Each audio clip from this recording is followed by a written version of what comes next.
Did Lindsay lie to police? Welcome to Access Hollywood. The case of the jacked-up Porsche is a classic he said, she said. The answer to the question could determine her freedom. Sean's here with that story. Billy, can you believe this? It all comes down to who is actually driving Lindsay's rented Porsche when it slammed into a truck.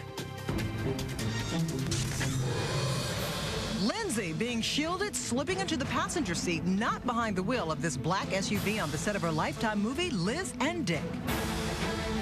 A report claims Lindsay lied to the police, telling them she was the passenger and her assistant Gavin was driving when she totaled her rented Porsche by rear-ending an 18-wheeler in Malibu Friday.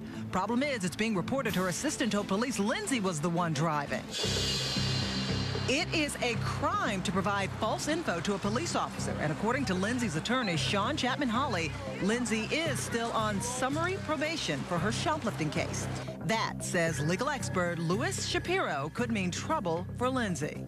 She's also on a summary type probation, which means that any violation of the law, while it may not be a new crime, it could trigger a violation of her probation and have consequences. She could possibly go to jail. What the judge and prosecutor will look at is, did her new conduct directly violate what she's on probation for? For example, was it alcohol related? Is it another type of DUI? If it's not, which just doesn't sound like, she may not trigger jail time. Following the accident, Liz and Dick producer Larry Thompson said, quote, "I was nervous before the movie started. Now I'm just petrified." The reason is, if Lindsay was injured or if she gets in trouble, she could hold up production for days, weeks, and months, shutting down production, costing the studio millions. I think the parallels between Liz Taylor's story and Lindsay's story are undeniable. Lindsay's lifetime boss, Nancy Dubuck, told Jill Martin she was aware of the risk she was taking when she hired Lindsay.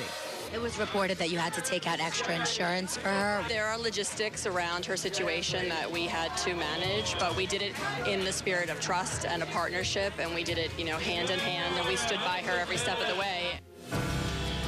As Lindsay continues to shoot Liz and Dick, the first clips of her new short film, First Point, by Richard Phillips, were released today. Shot in Malibu, Lindsay plays a young woman caught in a transitional moment of her life.